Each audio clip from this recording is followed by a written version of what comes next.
muita honra. O nosso expositor aqui presente é um criminista raiz, se pode-se assim dizer, porque ele está no grupo desde o seu surgimento, inclusive foi um dos idealizadores em 2016 já são 4 anos de jornada do Crimes, que antes era o G-Crimes, e sofreu as adaptações para ser cadastrado junto ao CNPq como linha de pesquisa e segue com suas atividades de modo cada vez mais enriquecedor. E hoje, com muito orgulho e muita alegria, nós vamos ter a honra de ouvir aqui um egresso do curso de Direito, um advogado criminalista e um criminista que, por sinal, atua na área voltado às reflexões, à pesquisa e à análise criminológica da atuação das relações sociais, sendo, inclusive, pós-graduando em criminologia junto à Universidade do Cariri. E eu vou passar a palavra a ele. Primeiramente, eu queria agradecer mais uma vez, Pedro, você sempre muito solícito, sempre muito preciso, além das brilhantes reflexões que nós vamos ter o prazer de nos deleitar com as suas considerações aqui, que hoje vai expor para a gente um pouco sobre a relevância da criminologia no papel do dia a dia forense do advogado criminalista, tá bom? Vou passar a palavra para você, fiz só essas considerações iniciais e fazer as honras. Seja muito bem-vindo, né? Um bom filho a casa torna. Na sua situação, eu não digo nem que a casa torna, porque, na minha opinião, da casa você nunca saiu. Você é sempre tão presente nas atividades do grupo de pesquisa na condição de egresso, que, para mim, você é um membro da família Direito Unicatólica ainda, apesar de já estar galgando voos mais altos. Essa palavra para você agora. Muito boa tarde, né, a todos e a todas. Então, eu gostaria de inicialmente agradecer, né, o convite mais uma vez, né, da professora Semiramis, essa querida amiga, e que durante a minha graduação ela foi uma das grandes, né, incentivadoras ao estudo aí do direito penal, do processo penal, e em nossas reflexões, né, principalmente no grupo de estudo, foi que surgiu, né, a minha vontade e eu diria a minha paixão, né, pelo direito penal, pelo processo penal, né, tanto é que hoje realmente eu milito nessa área, junto aqui à minha profissão. Bom, gente, como no caso a Semiramis mesmo falou, meu nome é Pedro Silva, eu sou advogado, eu atuo na área do direito penal, né, aqui no Sertão Central, né, Vale do Jaguaribe, e também, né, em Fortaleza. Eu sou pós-graduando em Direito Penal e Criminologia pela Universidade Regional, né, do Cariri, a URCA. A minha linha de pesquisa no caso, criminologia cultural. Eu vou analisar também alguns aspectos aí relacionados à questão do espetáculo midiático, né, abolicionismo penal, dentre outros assuntos. E quando a Semiramis ela me fez esse convite para falar a respeito da relevância da criminologia, né, para a advocacia criminal, eu fiquei muito feliz, porque sempre foi um assunto que eu sempre, né, quis refletir sobre, né? Ou seja, de que maneira, né, aquelas reflexões que a gente fazia no grupo, né, sobre diferentes assuntos, né, desde o surgimento, né, da criminologia, desde a crítica à atuação policial repressiva, desde os aspectos midiáticos da punição, desde essa questão do sensacionalismo, espetáculo da pena, de que maneira a gente poderia refletir sobre isso, né? De que maneira eu posso visualizar. Vocês estão conseguindo me visualizar bem, Semiramis? Sim, aqui está tranquilo. Não tô... Está tranquilo, né? De conexão, não. Ok, então ótimo. Então, dando prosseguimento. E aí eu sempre tive essa curiosidade, né, quando eu comecei a advogar, né, de que maneira esses assuntos e essas reflexões, que são tão profundas e tão complexas, elas poderiam, né, eu poderia visualizar isso na prática, né, na minha prática advocatícia, e de que maneira eu ia reagir, né, diante de tudo isso. E sim, né, a gente consegue visualizar todos esses aspectos. só que de uma maneira muito mais latente e muito, eu diria até mais cruel do que a gente, né, no caso, consegue, de certa maneira, dimensionar em nossas, no caso, reflexões. E um advogado criminalista, hoje no Brasil, né, e no Ceará, diante desse contexto que eu diria de muita ruptura,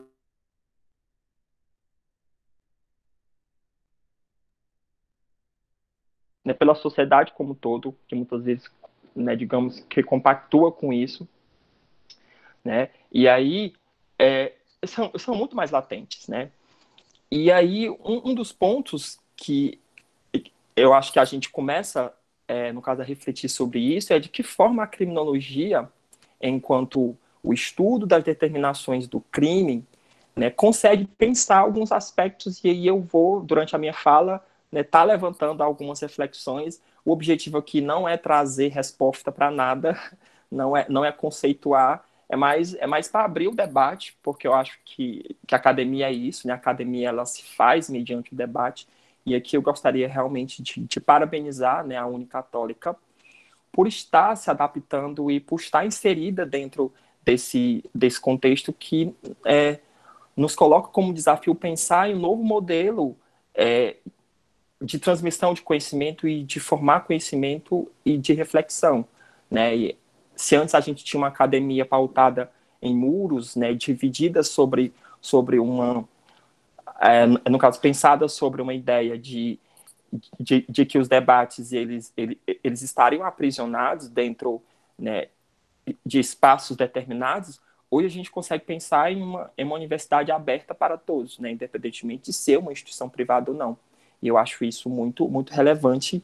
E, eu diria que a criminologia ela sempre foi tratada como uma ciência, e aí realmente a Semiramis pode concordar comigo e depois trazer algumas reflexões sobre isso, como uma ciência que que era acessória, né, que é realmente acessória nos cursos de direito, né, e aí, né, a gente só conseguia realmente estudar um pouco sobre o que é a criminologia através de textos, e aí realmente a professora Semiramis sempre foi muito, eu diria, muito instigadora nesse sentido, porque embora a gente tivesse uma ementa muito fechada e pautada, né, em conteúdos, né, eu diria que direcionados, enfim, para o mercado, para o concurso, né, que infelizmente hoje nas academias elas muitas vezes elas se pautam nesses modelos e acaba que realmente deixando de lado ou não trazendo à baila, né, a necessidade de se pensar, né, no estudo criminológico de forma mais latente. E aí somente, né, através aí de uma pós-graduação ou de leituras individuais é que a gente permitiria, né, de certa maneira, trazer uma discussão mais aprofundada sobre isso. Bem, criminologia é o estudo das determinações do crime, né? Ou seja, é um conjunto de teorias, é um conjunto de assuntos interligados que vai discutir o crime, a criminalidade, de que maneira esses agentes sociais, seja o sujeito infrator, a vítima, os agentes do Estado, de que maneira eles se interrelacionam. E, e a criminologia, como qualquer outro ramo do conhecimento, ela se perfaz mediante, mediante o acúmulo, né, de reflexões, mediante o acúmulo de estudos, né, e de teóricos que visualizam, né, dentro, né, da evolução social uma mudança nesses estudos. Então, antes, né, sob a égide de um liberalismo clássico, a gente tinha uma terminologia muito pautada na ideia de que o direito penal era um direito igualitário, era um direito para todos. Essa ideia, ela partia do pressuposto de que todos os sujeitos, né, sem nenhuma diferença, eles teriam condições, nesse caso, iguais, de determinar e de escolher, enfim, de se adequar socialmente. E aí essa ideia, ela foi, né, sendo destruída com o tempo, quando se passou a perceber que o direito penal, longe de ser, né, igualitário, ele, na verdade, é uma arma, né, utilizado, né, pelas camadas hegemônicas da sociedade como uma forma, né, de manter o status quo social.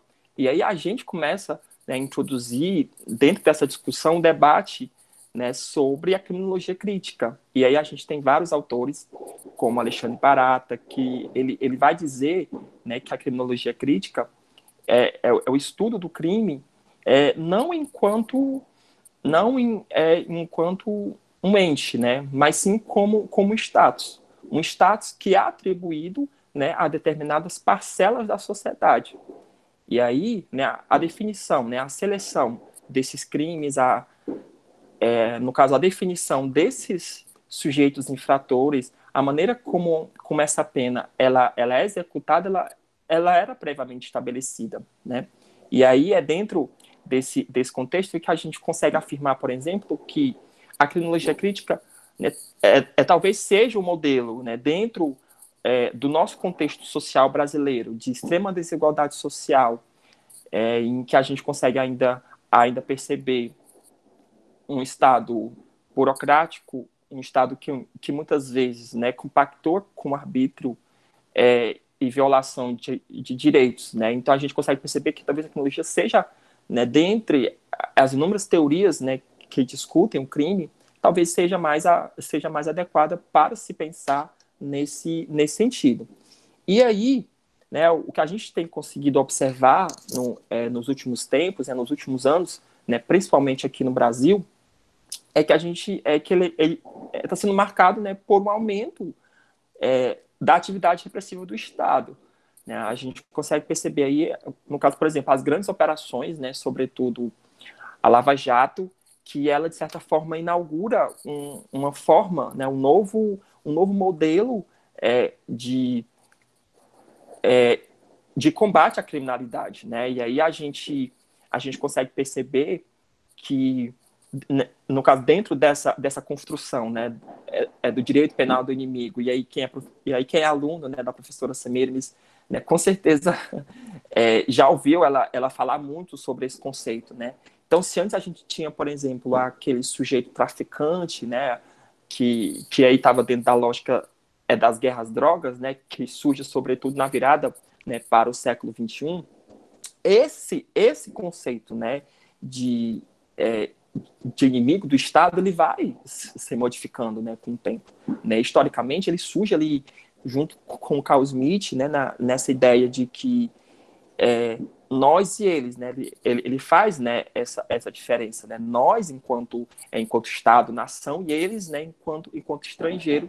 Ideia essa que vem a ser, no caso, reforçada nos regimes totalitários, né, na questão do nazifascismo, sobretudo também nas próprias, né, ditaduras de extrema esquerda e extrema direita também, né, aí no século XX.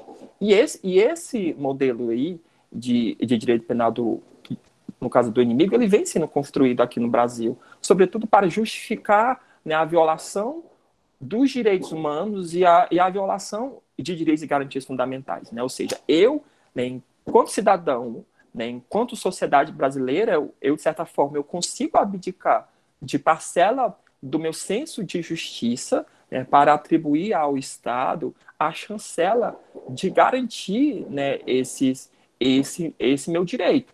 E aí, realmente, partindo de uma ideia extremamente equivocada, né? Haja vista que a gente sabe, e aí vocês que realmente estão bem mais afiados, né, do que eu, no caso, por exemplo, no estudo sobre teoria geral do direito, sobre teoria de direitos fundamentais, que uma das características, né, dos direitos e dos direitos humanos é a questão da universalidade, ou seja, eles são para todos. Né? Ou seja, se um direito é violado de um sujeito, se viola todos os outros. Porque a partir do momento em que, na mesma situação,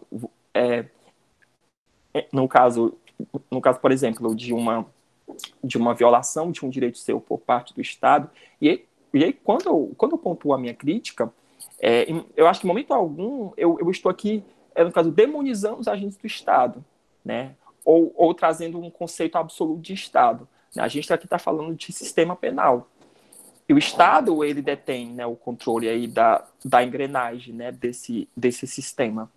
E aí, por exemplo, embora, né, a gente faça uma crítica hoje, no caso, aos presídios, ao sistema prisional, né, dizendo que ele não cumpre realmente a sua função e que, de fato, não cumpre, né, o que a lei determina, a lei de execução penal, é interessante notar que o Estado ele consegue controlar a criminalidade, né, através do controle de corpos. E aí a gente pauta, por exemplo, no conceito de biopolítica ou biopoder de Foucault, que ele vai falar, né, nesses aspectos.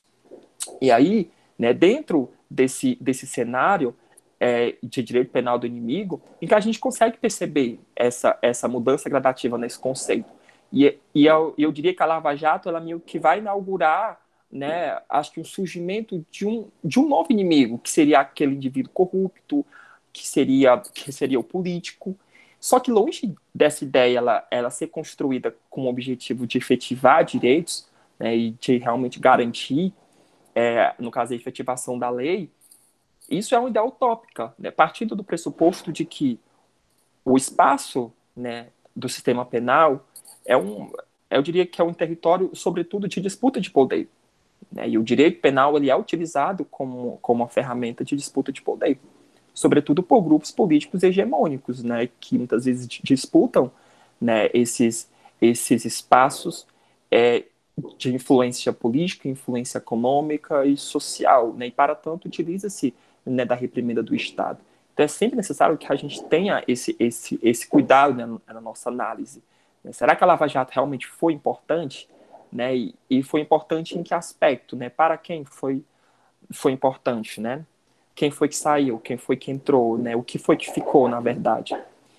E essas, no caso, reflexões, elas são interessantes para a gente pensar que talvez a Lava Jato ela não tenha inaugurado, aliás, ela não tenha feito grandes mudanças dentro dessa lógica, né, que a gente critica de que né, as parcelas marginalizadas da sociedade elas sempre serão as criminalizadas. Basta ver, por exemplo, a diferenças, né, nas operações, né, processos sendo julgados em questões de semanas, sentenças, né, e acordos saindo em questões de horas, quando que na prática o que a gente consegue observar é que quando a gente pleiteia algum pedido de liberdade, já teve pedidos meus que desde a época que eu me formei, que foi começar a advogar há cerca de 2 anos, que desde agora não foi julgado ainda, e isso com réu preso. Mesmo depois, por exemplo, de eu ter impetrado vários habeas corpus, de ter ido ao Conselho Nacional de Justiça, de ter, no caso, representado junto à Corregedoria do Estado, e aí, realmente, o que fazer? Então, assim, são diante dessas questões em que a gente consegue perceber que talvez, né, esse Estado que seleciona e que mata pobre e preto, talvez ele esteja mais presente, né, do que nunca. E quando ele se manifesta dentro de outros contextos, ele talvez se manifeste de outras formas, seja, de certa maneira, né, no caso, observando com mais rigidez a lisura dos procedimentos, a legalidade dos atos, né, já vista que geralmente são procedimentos, né, que são visualizados pela mídia, então, né, de certa forma, isso causa um impacto. É diferente daquela abordagem à noite, né, dos policiais, sobretudo nas favelas, em que ninguém vê, em que não tem câmera filmando, porque é no beco, é no escuro. Então, são essas questões que no caso, permeiam a minha prática, né, no caso, né, como advogado. E aí, é dentro desse cenário em que a gente, né, começa a discutir, né, no caso, a necessidade de uma advocacia realmente atuante, de uma advocacia que não se contente com a violação de direitos e garantias fundamentais e que esteja sempre atenta, né, à necessidade de você, no caso, questionar a lisura dos atos, né? E aí, por exemplo, o que eu noto é que hoje, né, aqui no Brasil, essa questão das prisões ilegais é uma questão urgente, né? É uma questão urgente no sentido de que a maioria dos habeas corpus que eu impetrei e que eu, no caso, obtive êxito, no caso, diz respeito basicamente no caso, excesso de prazo e a inobservância, né, da fundamentação judicial. No que isso significa? Que, né, grande parte dos juízes, e aí realmente assim, não todos, né, enfim, grande parte dos juízes não fundamentam as decisões judiciais, não observam a legislação, né, não observa o artigo 93, né, da Constituição Federal, não observa o pacote de crime. E aí, realmente, assim, para quem pensa advogar na seara criminal futuramente, esteja muito atento, né, ao estudo, né, detalhado aí, né, da legislação, no que tange principalmente, né, o estudo sobre os princípios mesmo processuais, né, porque o que embasa a atuação do advogado criminalista é isso, a gente vai estar defendendo, né, no caso, esses princípios constitucionais o tempo todo. Talvez seja o momento da gente reformular a nossa reflexão, né, porque o que a gente consegue observar é que há uma tentativa de desmonte da advocacia criminal como um todo, seja através da mídia, que muitas vezes cria um estereótipo de que nós somos, né, os bandidos também, porque a gente defende, seja através, por causa da sociedade, que muitas vezes não consegue interpretar a, a necessidade e a importância do advogado criminalista e só começa realmente, né, achar necessário quando esse indivíduo, que antes era considerado cidadão de bem, se vê na necessidade de um problema relacionado à questão, enfim, à questão penal. E aí é necessário a gente analisar sobre esse aspecto, porque embora muitos, né, enfim, de vocês, enfim, obviamente, pertença a um status social na qual dificilmente a criminalidade, aliás, dificilmente o sistema penal vai conseguir chegar até vocês, existem diversas situações, por exemplo, o crime de trânsito, na qual o Estado ele necessita chegar. E aí, né, a gente pensar que talvez a gente precise reformular aquele bordão de que a advocacia, né, o advogado criminal defende direitos. Né? Sim, a gente defende direitos, mas é necessário reafirmar que nós defendemos gente. Gente de carne, gente de osso, gente como a gente, né? Que além de direitos, são essas pessoas que a gente defende. E aí, né, embora seja uma situação de réu confesso, seja uma situação na qual seja difícil, né, conseguir uma absolvição, por exemplo, isso em momento algum impede que os direitos, né, dessas pessoas elas sejam pleiteados. E aí, trazendo exemplo bem brusco mesmo, se uma pessoa é condenada a 10 anos, ela não pode passar 15, ela não pode passar 20, ela tem que passar 10. E aí todos os direitos dela precisam ser garantidos. E o que eu noto é que a Defensoria Pública, por exemplo, embora seja, ao meu ver, a instituição hoje mais importante, né, dentro do sistema de justiça, né, no caso, infelizmente, não há nenhum interesse do Estado em fazer, seja em valorizar, né, os defensores, seja realmente, né, em trazer, no caso, equiparar, né, por exemplo, a mesma barganha de um Ministério Público ou até mesmo de um judiciário, né, não há esse interesse. E o que eu consigo notar é que muitas das defesas, né, criminais que são falhas, elas partem muito disso, né, de um Estado que não investe, né, numa defensoria pública, que não garante realmente mais defensores atuando em campo. E aí, né, essa nova geração de advogados, e aí eu me incluo, né, nela, eu acho que a gente já vem com uma mentalidade muito diferente, né, daquela advocacia que surge, acho que durante ali a época da ditadura, né, que eu consigo, né, visualizar hoje na minha prática, dialogando com outros advogados. Acho que hoje a gente já nasce inserido, né? A nossa prática, a nossa advocacia, ela já nasce inserida dentro desse aspecto tecnológico, né? Dentro dessa necessidade de transmitir conhecimento, de reformular essas concepções, né? E acho que principalmente do acesso, né, ao conhecimento. E também, né, diante da própria complexidade com que a sociedade ela vem se instando, né? Seja através do surgimento, né, de novos tipos penais, e aí realmente o sistema repressivo ele sempre busca acompanhar esse movimento social, ou até mesmo do ponto de vista de que hoje, né, o advogado criminalista ele precisa ter o mesmo conhecimento que um juiz ou um promotor de justiça dentro de determinadas matérias. E isso é muito necessário que realmente haja uma seriedade por parte, né, dos estudos, e principalmente diante dessa ideia falha de que o advogado criminalista, ou, enfim, qualquer, né, outro ramo da advocacia, que nós somos profissionais frustrados porque a gente não conseguiu passar em concurso. Acho que uma bobagem, uma falácia. Justamente porque,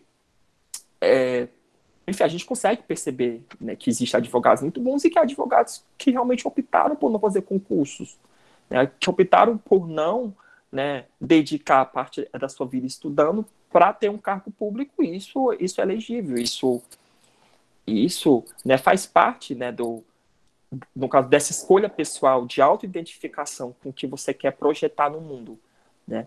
E eu acho que essa nova geração ela surge, né, sob esse propósito. E é nesse sentido, né, em que a gente consegue perceber, né, uma advocacia mais atuante, né, uma advocacia mais forte, que consegue pressionar os órgãos, né, os órgãos públicos, que consegue pressionar o legislativo na elaboração e na defesa de prerrogativas. E aí a gente tem, dentro desse cenário, né, a elaboração aí da lei a lei de abuso de autoridade, né, que, de certa maneira, ela vem reforçar a necessidade de limitar o arbítrio e de limitar a atuação, né, do Estado, né, sobre tanto a atividade do advogado, né, a questão da atuação profissional do advogado, seja diante da população como um todo, né? E aí, né, acho que a gente está nessa fase ainda realmente de entender quais são os impactos dessa lei sobre a atuação, né, do advogado, e realmente a gente perceber que essa lei ela foi necessária diante de um contexto em que nossas garantias não eram respeitadas, onde o Estado ele poderia simplesmente invadir o meu escritório de advocacia e colocar escutas telefônicas sem eu saber, por exemplo, né? Em um contexto em que a minha comunicação com o meu cliente dentro do parlatório ela era monitorada, né? Dentro de um contexto em que eu, enquanto advogado, muitas vezes, e eu já presenciei isso, eu tive que reformular um requerimento para ter acesso aos autos no âmbito de uma delegacia, sendo que existe uma legislação federal que me garante o acesso, né, o acesso ao inquérito policial, desde que, provavelmente, não seja segredo de justiça, independentemente de ter procuração nos autos. E não é porque eu quero, né, ter acesso, é porque a lei me garante que eu tenho acesso e porque isso faz parte, né, da tutela de direitos. Então, quando eu já me deparei, né, com situações nesse sentido. E eu fui lá, e eu defendi os interesses, né, do meu cliente, eu fui lá e exigi a aplicação da lei. E o advogado criminalista, né, tem que ter essa postura, é uma postura combativa, né, porque vem uma máquina em cima de você. Uma máquina que vai tentar no caso, reduzir o teu ritmo, que vai tentar te convencer de que seu cliente não é uma pessoa boa e de que você tem uma obrigação moral de flexibilizar as garantias desse sujeito. Uma máquina que vai burocratizar o acesso, né, aos direitos dos seus clientes, seja o direito à progressão de regime, seja o direito a uma liberdade provisória, seja o direito a uma prisão domiciliar, dentre outras, né, garantias, dentre outros direitos que estão previstos em lei. E aí, né, ao mesmo tempo em que, né, exige uma postura combativa, né, porque todo sistema de justiça ele luta para destruir essas pessoas, existe um equilíbrio, né, porque você lida, né, embora o sistema que a gente fale, seja uma entidade abstrata e tudo, mas são compostos, no caso, por pessoas, operadores, né, do direito. Então, muitas vezes, né, aquele servidor, aquele técnico, aquele analista, ele não tem nada a ver com o seu problema, ou ele, na medida do possível, eles tentam ajudar também. É realmente necessário esse equilíbrio, né? De que forma eu posso ser combativo, né, na defesa do meu cliente, e, no caso, ao mesmo tempo, não ser o advogado chato, né, inescrupuloso, que vai chegar e tentando, né, humilhar as pessoas, porque a gente vê muito isso, e isso realmente é muito necessário, né? É por isso que eu acho que advogar seja uma das coisas mais difíceis que existe, porque não é só, conhecimento legislativo, meu povo, não é só o conhecimento doutrinário. Eu acho que isso é só 20%. Acho que os 80% é dinâmica social, são relações sociais. E essas relações e essas dinâmicas, a maneira como isso tudo que a gente está falando se projeta na prática, isso que é o grande desafio. Isso a gente só aprende muitas vezes errando, muitas vezes sofrendo, porque eu acho que quando eu iniciei a advogar, eu acho que um das grandes acho que desafios para mim foi separar o que era do outro e o que era meu. Né? Porque naturalmente, eu sou uma pessoa muito empática com as pessoas. Eu tenho essa dificuldade, né, de muitas vezes me colocar ali como uma pessoa que pode fazer tudo, porque é um problema gravíssimo, porque eu visualizo ali uma ilegalidade, uma coisa que é notório que essa pessoa tem direito. Enfim, a lei está aqui à minha frente, eu mostro a lei, né, muitas vezes isso não é suficiente. E isso me deixava muito mal. Quando eu não conseguia, quando eu não tinha no caso, capacidade, né, de muitas vezes separar. E eu acho que são essa maturidade, né, essa musculatura que a gente vai construindo, né, ao longo de nossa profissão. E hoje, realmente, eu noto isso, né, de que a advocacia é isso, a advocacia, né, criminal são essas relações, né, que a gente começa a construir, seja a relação cliente-advogado, mas como também esta relação, né, com os demais operadores, seja na maneira como você expõe a sua tese defensiva na sua peça, seja a forma como você diligencia o andamento processual junto com o diretor de vara, seja junto com o juiz, ou o desembargador, ou no caso o ministro, enfim, isso tudo faz parte, né, do jogo. E realmente, assim, né, para quem pensa em advogar, acho que a minha dica que eu dou hoje é essa, né? Se aproxime, né, dos conteúdos, se aproxime cada vez mais, né, da disciplina, assistam a audiência, assistam júris, elabore peças, né?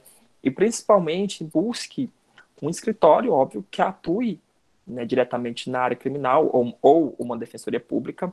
E aí, realmente, eu acho que muito da minha paixão pela criminologia e pelo direito penal advém também de um estágio na defensoria pública, porque eu acho que de todos os estágios, aqueles que permitem você ter mais contato com a prática, né, jurídica enquanto advogado, seja talvez uma defensoria, talvez seja mais uma defensoria pública do que propriamente um escritório, né, devido à questão da imensidão de casos, a imensidão de processos, as inúmeras situações que chegam, né, até você para que sejam, no caso, resolvidas. E também a importância de se investir em um curso em um curso de prática, né? Uma prática que realmente, né, oriente e ensine a advogar. Porque, ao meu ver, né, a prática jurídica, né, das universidades, elas embora são importantes, são necessárias, elas não são suficientes, né, para a gente conseguir realmente ter uma barganha para conseguir atuar, né, dentro dessa prática. E só para finalizar, né, acho que eu já me estendi demais, eu já passei quase de meia hora, né, falando aqui. Então, se a gente consegue pensar na relevância, né, da criminologia para a advocacia criminal, seja essa, né, seja, né, a gente refletir sobre o nosso papel, né, social enquanto advogado, a nossa relevância, né, de que maneira a gente consegue, né, articular a defesa e a garantia dos direitos, né, das pessoas dentro, né, dessa ideia de que a advocacia, né, criminal, né, de que nós criminalistas a gente desenvolve uma função eminentemente contra-majoritária, porque não é só o sistema que é contra a gente, a mídia, né, ela joga contra, a sociedade joga contra, e é realmente entender que mesmo essas forças que colidem com a nossa atuação, a gente nos perceber enquanto necessários e eu acho que diria enquanto importantes dentro, né, do Estado democrático de direito, que no final das contas é o que a gente sempre tende a defender, né? Acho que independentemente de qual ramo do direito a gente escolha atuar. Pedrinho, mais uma vez, eu me deleito com as suas palavras, com as suas reflexões e com as suas brilhantes considerações. Quando você estava falando, veio uma série de reflexões aqui na minha cabeça e uma delas foi rememorar exatamente o primeiro caso que eu peguei quando eu me formei, quando eu concluí a minha graduação em Direito, em 2009, que foi exatamente um processo criminal. Eu militei, assim que eu me formei, com foco na área criminal e trabalhista. E o meu primeiro processo foi uma situação de tráfico de drogas. E eu me lembro bem que, utilizando da técnica que a lei previa, na época tinha um ADIM sobre a discussão da liberdade provisória no tráfico de drogas, e eu me utilizei da mesma, em sede de habeas corpus eu consegui um parecer favorável junto à Procuradoria-Geral de Justiça. E uma das perguntas que me fizeram foi o seguinte: quem você conhece lá no Ministério Público? Aí eu disse assim, eu estagiava junto à Secretaria de Desenvolvimento Agrário do Estado, eu não conheço ninguém no MP. Ou seja, minha técnica foi posta em questão porque, na realidade, ela não importava socialmente falando. O que importava era quem eu conhecia, quem era influente, para viabilizar, de certa forma, que eu conseguisse aquele parecer favorável junto ao HC que eu tinha pleiteado no tribunal. E aí ficou o meu questionamento. Sejamos sempre à resistência. As suas palavras deixam muito claro isso e eu volto a enaltecer e a bater na mesma tecla. Por quê? Porque 11 anos após aquelas reflexões e aquela consideração, eu ainda continuo achando que o advogado criminalista, ele é aquele que sabe, primeiramente, o que são garantias constitucionais e ele sabe que qualquer ser humano pode vir a delinquir. Primeira coisa que nós temos de nos ater é nos despir das concepções e dos preceitos morais, porque cada um de nós vai além de um delito cometido, vai além de uma mal palavra professada, vai além de um ato isolado em si. Tanto é que o ponto central do direito penal, ele visa exatamente examinar o que se chama tecnicamente de direito penal do fato, e não direito penal do autor. E socialmente falando, nós temos a errônea visão de estereotipar o crime na pessoa que o cometeu e não em conseguir dissociá-lo. E em face dessa ausência de dissociação do crime e da pessoa do criminoso, que foi aquele que o delinquiu num determinado momento, que eu não consigo visualizar a possibilidade daquela pessoa se recuperar e de reinseri-la socialmente. E que eu também não consigo visualizar que aquela pessoa ela tenha direitos às garantias constitucionais e, por conseguinte, o direito de ser defendido. E, mais uma vez, a criminologia ela se mostra relevante, gente, porque a partir do momento em que eu faço o estudo do que leva uma pessoa a delinquir ou dos comportamentos desviantes, eu passo a tentar entender a essência do problema e não a partir do momento em que o problema surgiu e as consequências dele, que é o que o direito penal ele busca examinar, que é a análise da conduta social dentro de um tipo penal e a consequência jurídica deste, que é o sancionamento ou a fixação da pena ou medida de segurança, certo? Quando eu me preocupo a entender o comportamento desviante em si, eu vou além porque eu busco sanar a sangria do crescimento da criminalidade ou do crime em si na sua raiz, e não a ferida de modo superficial, que é simplesmente quando já eclodiu a violação do bem juridicamente tutelado. E é em cima dessas considerações que nós passamos a ver que, socialmente falando, a sociedade ela ainda se divide, ela ainda segrega. Por quê? Porque se for o outro que delinquiu, ele deve ser punido, ele é um monstro, ele não tem direito às garantias constitucionais. Mas se foi eu o delinquente, não. Aí eu sou um ser humano, eu tenho de ter o resguardo das garantias constitucionais, e aqui eu puxo para a definição de David Garland, que se chama tecnicamente de criminologia do eu e criminologia do outro. Por quê? Porque o comportamento desviante por mim praticado, ele é um comportamento social que é comum. Por quê? Porque a delinquência ela é inerente à relação social e, por conseguinte, eu tenho de ter direito às garantias constitucionais. Já se eu estou diante do enfoque da criminologia do outro, não. Aquele comportamento desviante, ele não é visto como tolerado ou como suportado, o outro é visto como ser abominado e como um monstro, e, por conseguinte, ele não tem direito às garantias constitucionais. E é aí que eu volto a bater na mesma tecla. Todos nós somos criminosos em potencial. Quando você chama o outro de criminoso, ou você começa a pré-julgar ou preconceber, socialmente falando, o delito pelo outro cometido, você esquece que você também delinque. Levante a primeira, joga a primeira pedra quem nunca tiver pecado. E esse mesmo brocardo serve para a análise da manifestação de uma conduta delitiva. Porque não raras vezes ocorre a prática de difamação, de crimes contra a ordem tributária e de delitos congêneres. quer seja em seu maior grau de violação do bem jurídico que pode vir a ser a vida, quer seja em outras áreas, como a violação da honra ou da ordem tributária em si. Mas o fato é bem simples, todos nós somos criminosos em potencial. E o papel do advogado criminalista é exatamente isso. Não examinar se foi o eu ou se foi o outro. O advogado criminalista, ele é simplesmente o veículo que tenta instrumentalizar a garantia constitucional posta na norma do dever ser para a realidade fática do ser. Porque não raras vezes, no dia a dia forense, o que é que nós verificamos? Nós verificamos como se aquelas garantias elas ficassem lá no mundo tão distante, que não raras vezes nós nos deparamos com o seguinte questionamento, né, Pedrinho? O que é que eu estou fazendo aqui? O que eu passei 5 anos fazendo na graduação? O que é de dignidade do ser humano em meio a esse caos? Não raras vezes nós nos indagamos quanto a essas questões. E eu volto a bater na mesma tecla, sejamos a resistência. Sejamos a resistência sendo o quê? Sendo profissionais empáticos no nosso exercício profissional, sendo profissionais persistentes, insistentes e técnicos na defesa dos interesses do nosso cliente, sendo perspicazes com relação, e aqui eu pego as palavras do Pedro, no domínio da tecnicidade processual penal e no conhecimento da lei, porque o que é que acontece? Primando por tentar trazer eficácia às garantias constitucionais, nós vamos ver que a nossa legislação infraconstitucional, ela tem desaguado em quê? Em reiteradas vezes tentar dizer o mais do mesmo. Ei, observa a lei. Ei, tu tem que julgar de acordo com a lei. Ei, tu tem que agir de acordo com a norma.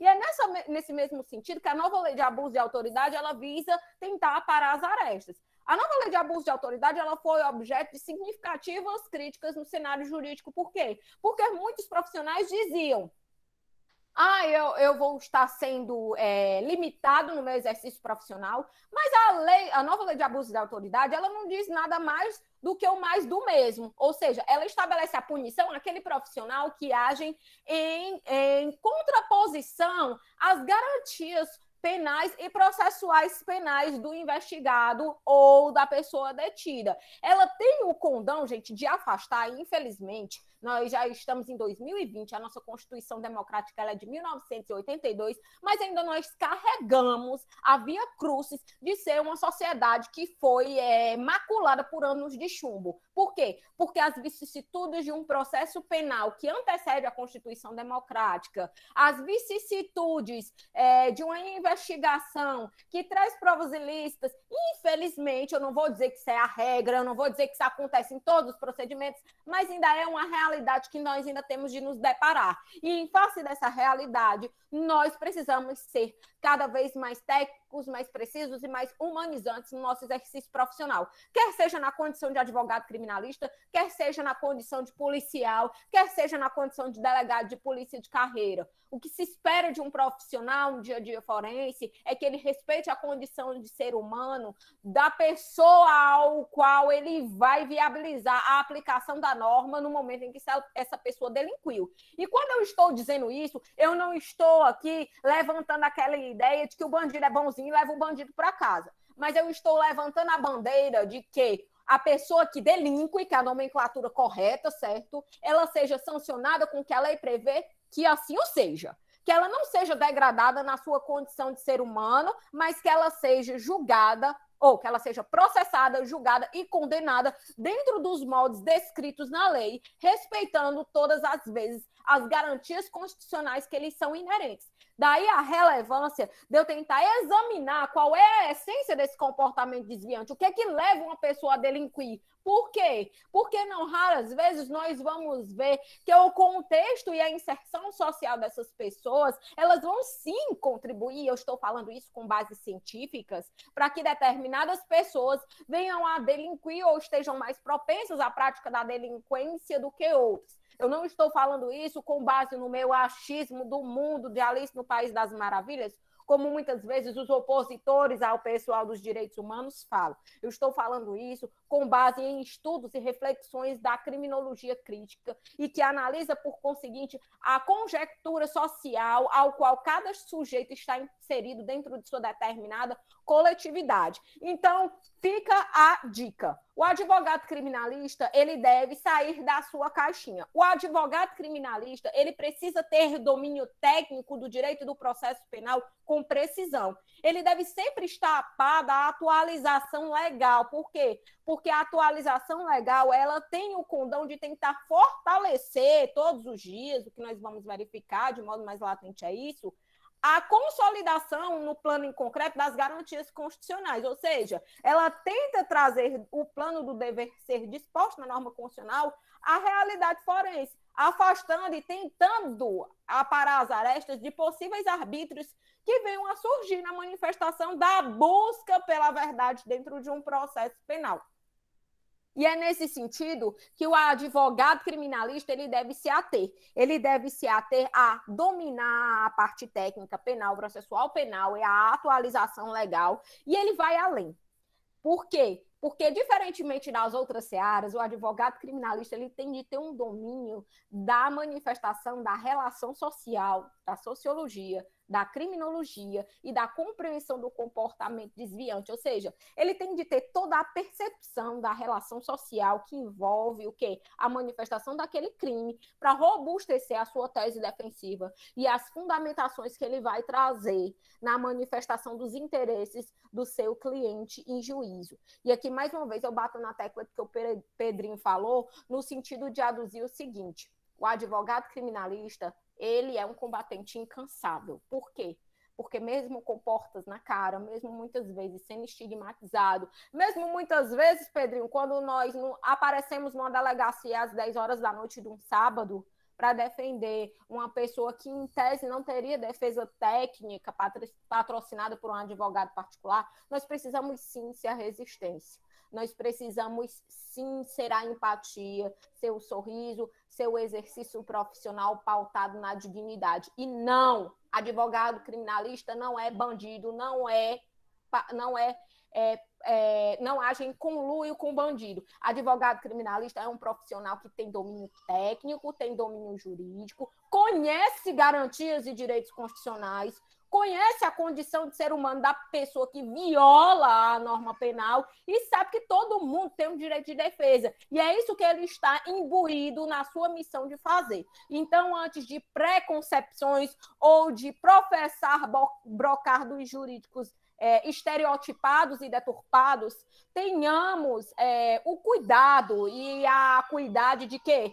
De tentar compreender o que é a função, o que é a atribuição e o que é que se busca garantir, primar e como é que se dá essa atuação, tá bom? Essas são as minhas reflexões. Mais uma vez eu bato na mesma tecla da importância, eu já falei isso, eu volto a dizer, da análise do direito sob uma perspectiva humanizante. De nada adianta você conhecer códigos, jurisprudências e doutrinas se você é um profissional que não examina que todos esses códigos, jurisprudências e doutrinas, eles são normatizações de relações sociais. Então você precisa sim estar a par de quê? De que aqueles códigos, jurisprudências e doutrinas, eles devem se ater a examinar as relações de seres humanos e que devem ser aferidos, aplicados, levando em consideração que, independente de qualquer circunstância, a nossa Constituição ela não prevê que nós venhamos a perder a condição de ser humano pela prática do delito. E, por conseguinte, nós vamos ver que todos temos direito de defesa, direito a uma razoável duração do processo, direito ao afastamento e à vedação da admissibilidade de provas ilícitas no processo penal, direito à degradação da nossa condição, ao afastamento da degradação da condição de ser humano e, por conseguinte, o respeito, tá bom? Fica aí as minhas considerações. Pedrinho, tem mais alguma coisa a dizer? É isso mesmo, Semiramis. Eu acho que você realmente sintetizou muito do que, né, a gente estava tentando realmente, né, trazer à baila aqui na discussão. E eu acho que, né, você, como já foi advogada criminalista, e realmente você falou a questão do parecer do Ministério Público, né, no início da sua fala, e isso, né, no caso, por exemplo, quando eu comecei a advogar, acho que além de todos os desafios, né, que eu já falei aqui, né, um deles, né, foi o fato de que, no caso, dentro da classe, existe muito preconceito. né? Não é só fora dela, né? Eu acho que realmente a gente precisa refletir sobre isso, e afirmar que todas as instituições, no caso como um todo, e as próprias instituições também ligadas a uma profissão, ela tem falhas, né? E dentro da própria advocacia, dentro, né, da próprio, né, grupo de advogados criminalistas, existe, né, muita seletividade, existe muitos preconceitos. E um deles foi o fato de que, nossa, você é muito novo, você não pode pegar esse caso, você não tem maturidade para pegar esse caso. E aí a gente tinha que provar 2 vezes que a gente tinha essa capacidade Eu para cheguei ir a lá e escutar enfrentar. porque eu era mulher também. Pois é, e Porque aí realmente, mulher não transita na área do crime. Isso daqui é um universo sim. predominantemente de advogados masculinos. Eu cheguei a escutar isso também.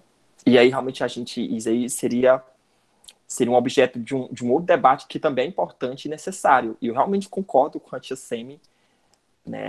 Acho que as mulheres, acho que ela, no caso, enfim, mulheres jovens, né? Aí vai sofrer por 2 preconceitos. Um por ser jovem e outro por ser mulher, né? E aí envolve não só essa questão de você questionar a capacidade de resolver o problema, mas também mais a questão do assédio, né? Um assédio moral, um assédio sexual, muitas vezes, né?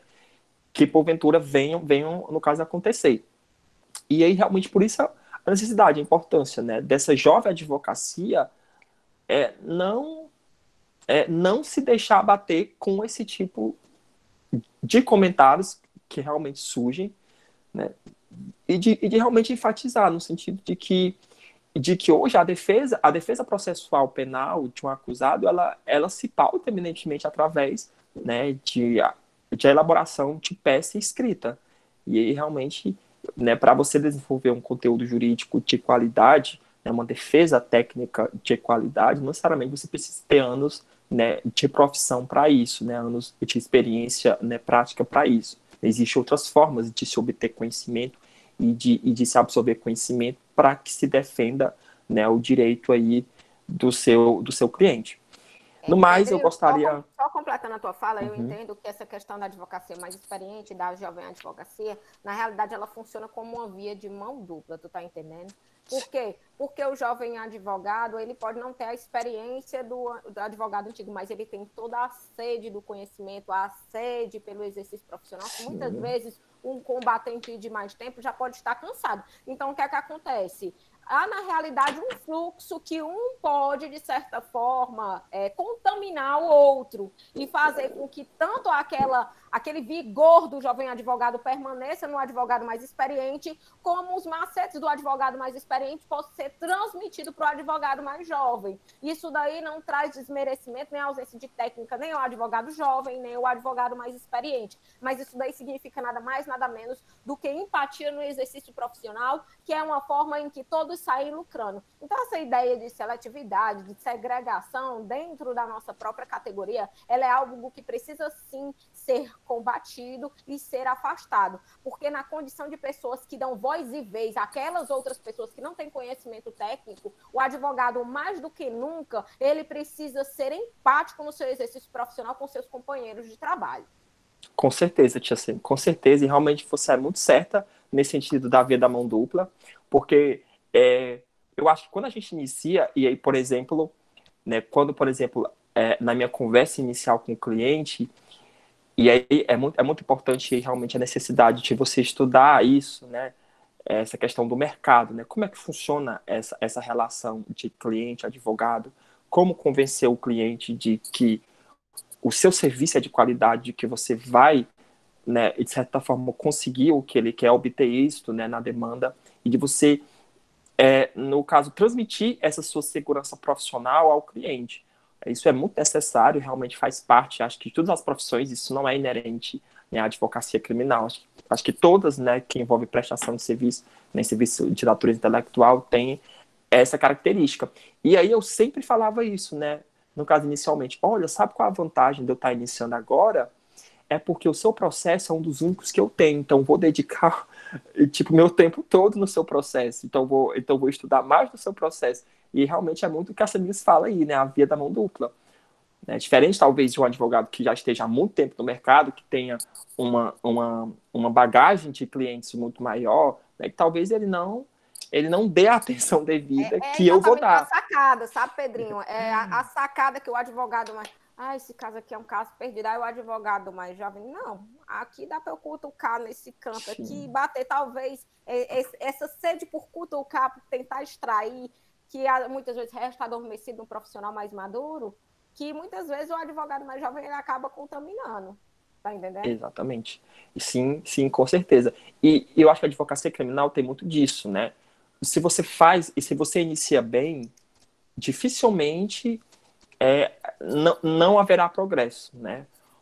Porque eu acho que uma das formas mais interessantes, né, de se captar cliente é através, né, da notícia de que você está fazendo um bom trabalho e de que você realmente está, né, dando êxito nas suas demandas, A voz do né? povo é a voz de Deus, um insatisfeito, né? Exatamente. Então, por exemplo, já teve clientes meus de que eu consegui soltar um, né, por exemplo, e a partir dele surgir cinco, seis.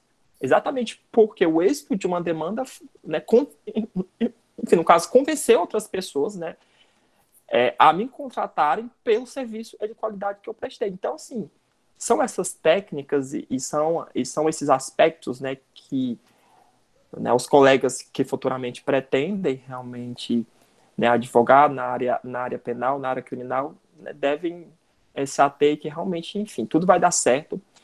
Concurso público é importante, é bom, mas não é tudo, né? Tem outras áreas que são desafiadoras, que são instigantes e que, né, porventura é possível, né, você obter êxito financeiro, êxito econômico, êxito nos seus projetos, né, de vida.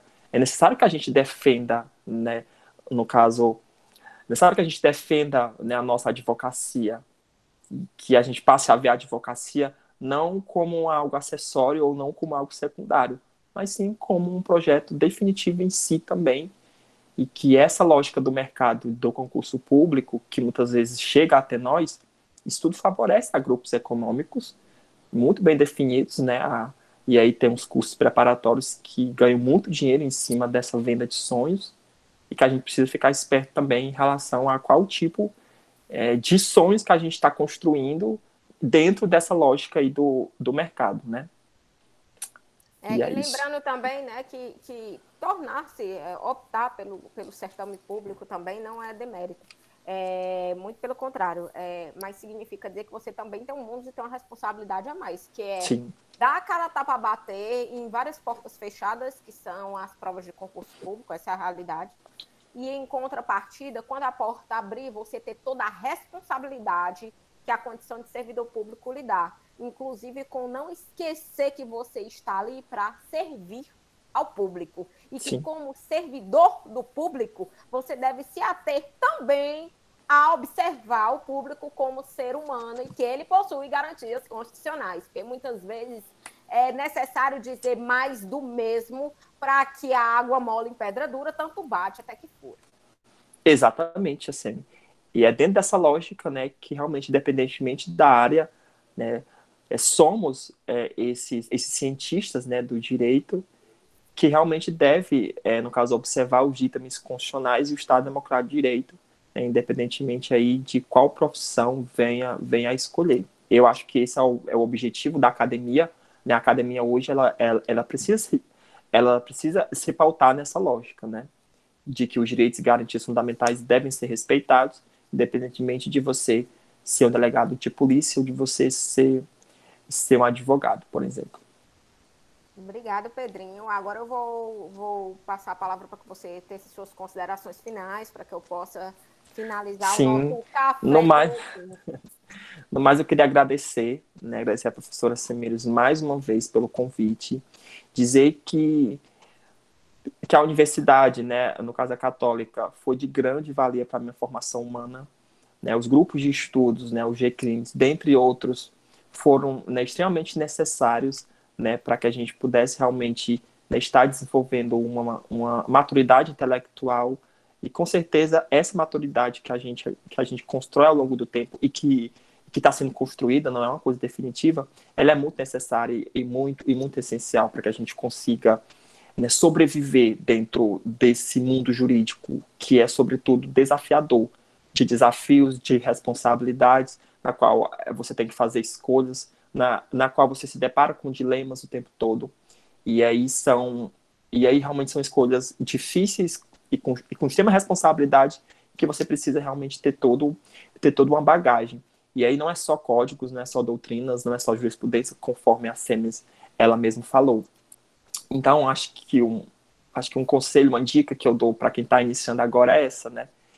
De que, obviamente, estude a doutrina, estude a jurisprudência, estude leis, porque isso é inevitável, é necessário, mas sempre pensem mais, né? Mas sempre estudem mais e sempre questione mais, né? Nunca se atenha porque as coisas elas são assim, né? Ou de outra forma, né? Sempre questione o porquê que elas são, como elas se formam, como elas se constituem, como elas se processam, e aí, né, somente através de outras áreas do conhecimento é que a gente pode, né, muitas vezes questionar os problemas que nos chegam, no caso até nós, sejam como estudantes, né, direito na resolução de uma questão, por exemplo, numa discussão em sala, num questionamento que um professor faz. E aí realmente o direito é só um pontapé, a sociologia, a antropologia, a filosofia, né, no caso a psicologia e a criminologia, né, muitas vezes são sim áreas extremamente importantes, necessárias que a gente estude e que a gente defenda a importância, né, de ser debatido assuntos nesse sentido no âmbito acadêmico e fora dele também. Muito obrigado a todos. Obrigada, Pedrinho, mais uma vez. E aqui eu passo para as minhas reflexões finais. Meu muito obrigado de coração. Obrigada a todos os presentes por participar do nosso segundo Café com Crimes. Em especial ao nosso criminista raiz, que hoje expôs as suas reflexões, os impactos da abordagem e dos estudos criminológicos no seu dia a dia forense na condição de advogado criminalista Pedrinho. Também cumprimento aqui todos os criministas que se encontram presentes aqui, e eu bato na mesma tecla do Pedrinho de falar da relevância dos debates, das reflexões e do influxo de informações que os grupos de pesquisa viabilizam a gente. E não pensem na seguinte condição, que o fato de eu ser professora e estar com os alunos significa dizer que eu só tenho a passar. Eu tenho mais a receber do que a passar. E eu sempre digo isso porque o Pedrinho ele foi um dos alunos que mais me instigou. E muitas coisas que eu passei a descobrir, que os meus olhos se abriram e que eu conheci dentro da criminologia foi através dele. Criminologia cultural, o abolicionismo foram todas incitações, questionamentos e reflexões que ele me trouxe. São 4 anos já junto ao Crimes. E o Crimes e as reflexões que nós debatemos serviu de amparo para as minhas reflexões a título de construção da minha dissertação de mestrado e tem inflamado diuturnamente o meu processo de doutoramento, de modo que eu vou continuar, sim, e sigo aprofundando os meus conhecimentos na área criminológica e nas ciências criminais no meu processo de doutoramento, de acordo e em consonância com os debates e com as reflexões que todos os dias o nosso Crimes passa a trazer. Em especial, Pedro, esse semestre, nós estamos discutindo os crimes virtuais, os cybercrimes. No encontro passado, abriu uma porta assim na minha frente sobre uma série de informações, de conhecimentos que eu não tinha sobre mercado financeiro, sobre Bitcoin, sobre altcoins, sobre criptocrime. Eram pontos das ciências criminais que eu não tinha conhecimento técnico e que, através da incitação dos 2 pesquisadores responsáveis pela gestão de texto no dia, eu acabei tendo. Assim como um dia eu fui inflamada por você para aprender e entender mais sobre a criminologia e o abolicionismo, na nossa última reunião eu fui incitada pelo Gabriel e pelo Tiago a entender mais sobre os criptocrimes. E isso é de uma relevância na Constituição e no abrir dos olhos e na retirada do véu da ignorância que não tem como ser mensurado. Daí a relevância da participação, da integração, de você ler, de você debater, de você dialogar, de você integrar um grupo de pesquisa. Vivam essa experiência, aproveitem essa experiência, que isso vai, com certeza, contribuir para a sua condição de um profissional diferenciado dentro do mercado de trabalho. Porque não pensem que um profissional do mercado é só aquele que está em sala de aula aprendendo a técnica da jurisprudência, da doutrina e da lei. O profissional que consegue pensar, refletir, ele vai conseguir visualizar furos e brechas que a reflexão crítica, as leituras e a bagagem que ele vem adquirindo através destas pode, por conseguinte, incitar e estimular ainda mais as teses ao qual ele suscita na defesa do seu causídico, tá bom? Muito obrigada a todos. Peço a vocês, convido vocês agora para o nosso evento formal de abertura da Semana do Expressão Católica. Começamos hoje às 9 da manhã com vários eventos. O Café com Crimes integra um dos eventos, que é o evento do Crimes, a nossa linha de pesquisa dentro do Expressão Católica, mas nós seguiremos agora com a palavra da reitoria e a palestra magna do dia, tá bom? Então, eu convido a todos a se dirigirem para participar desse momento. Mais uma vez, agradeço de coração, Pedrinho. É sempre prazeroso estar e debater e pensar com você, assim como com todos os presentes aqui. Fica aí, ó, meu grande beijo a todos e meu muito boa noite. Obrigada.